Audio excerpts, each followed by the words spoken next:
Shalom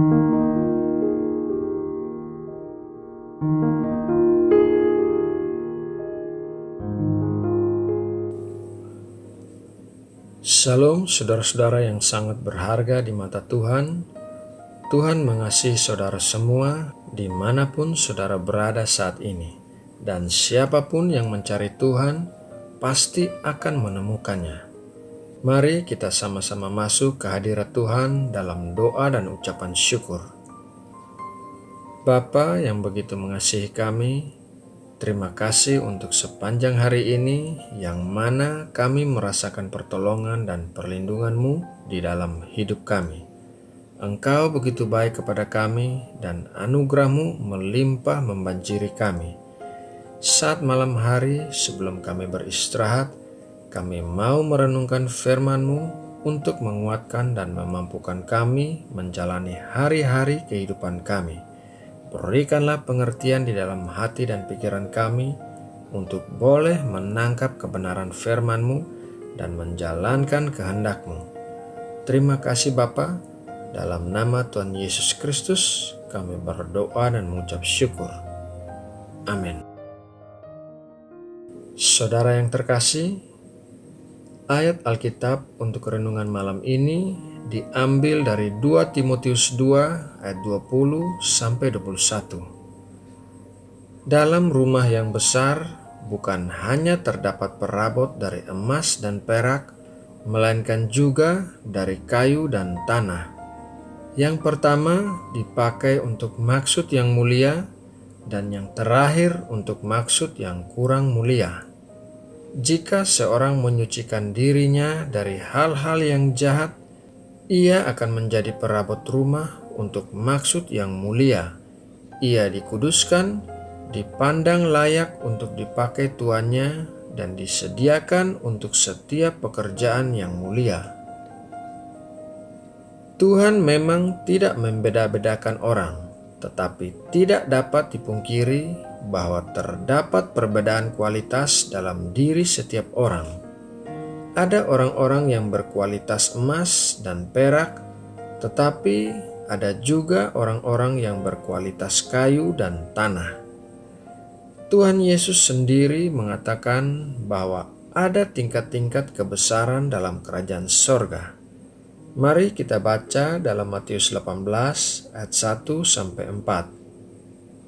Pada waktu itu datanglah murid-murid itu kepada Yesus dan bertanya, "Siapakah yang terbesar dalam kerajaan sorga?" Maka Yesus memanggil seorang anak kecil dan menempatkannya di tengah-tengah mereka, lalu berkata, "Aku berkata kepadamu, sesungguhnya jika kamu tidak bertobat dan menjadi seperti anak kecil ini, kamu tidak akan masuk ke dalam kerajaan sorga. Sedangkan barang siapa merendahkan diri dan menjadi seperti anak kecil ini, dialah yang terbesar dalam kerajaan sorga." Kualitas kebesaran atau kehebatan seseorang tidak dapat diwariskan dari orang tuanya. Orang bisa saja memiliki orang tua yang hebat, tetapi ia sendiri bukanlah orang yang hebat. Atau sebaliknya, orang bisa saja memiliki orang tua yang tidak hebat, tetapi ia bisa menjadi orang yang hebat.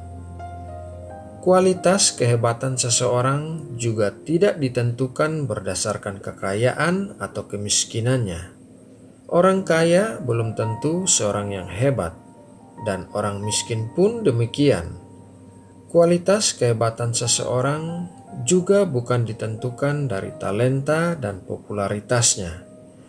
Seseorang bisa saja populer dan punya banyak pengikut di Instagram atau Facebook, tetapi belum tentu ia adalah seorang yang hebat.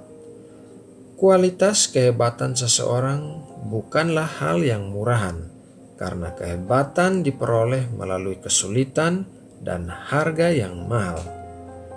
Kesulitan mampu mengeluarkan kemampuan yang terbaik dalam diri seseorang, dan untuk mendapatkan kehebatan, seseorang harus membayar mahal. Seorang yang hebat adalah seorang yang tidak pernah berhenti belajar dan mau menerima koreksi dari orang lain. Yesaya 50 ayat 4 berkata, Tuhan Allah telah memberikan kepadaku lidah seorang murid, supaya dengan perkataan aku dapat memberi semangat baru kepada orang yang letih lesu. Setiap pagi ia mempertajam pendengaranku untuk mendengar seperti seorang murid. Seorang yang hebat menggunakan kehebatannya sebagai alat untuk membangun orang lain, bukan dipakai sebagai senjata untuk menjatuhkan orang lain.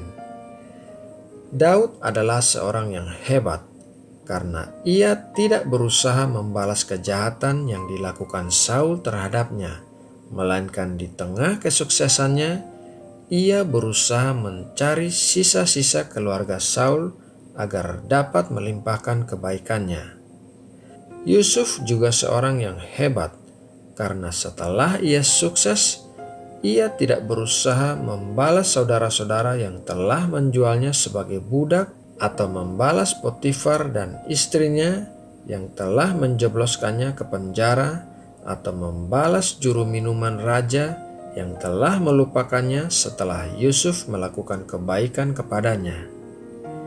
Seorang yang hebat tidak membalas dendam, melainkan tetap berbuat baik kepada musuh-musuhnya. Saudara yang terkasih, apabila kita memiliki kualitas yang hebat, maka kita juga akan dipakai Tuhan untuk melakukan hal-hal hebat bersama Tuhan. Kita akan menjadi perabot yang mulia di dalam rumah Tuhan. Nah, saudaraku yang terkasih, demikianlah renungan malam ini. Kiranya dapat memberkati dan menguatkan kita semua. Mari kita sama-sama berdoa untuk firman Tuhan yang baru saja kita terima. Bapa kami yang ada dalam kerajaan sorga, terima kasih untuk berkat firman-Mu yang baru saja kami terima. Kami akan menyimpannya dalam hati kami dan merenungkan serta melakukannya dengan taat. Berkatilah hidup kami dengan kualitas-kualitas sebagai seorang yang hebat, dan pakailah kami sebagai perabot yang mulia di dalam rumah-Mu. Terima kasih Bapa. Setelah saat teduh ini, kami akan segera beristirahat. Berikanlah damai sejahtera-Mu melingkupi hati dan pikiran kami, sehingga malam ini kami tertidur nyenyak dalam naungan-Mu. Pagarilah sekeliling kami dengan perlindungan-Mu, agar kami diluputkan dari pencobaan dan hal-hal yang jahat. Terima kasih Bapa.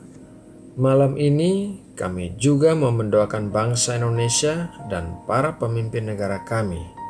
Kiranya berkat-berkat yang terbaik tercurah bagi Indonesia.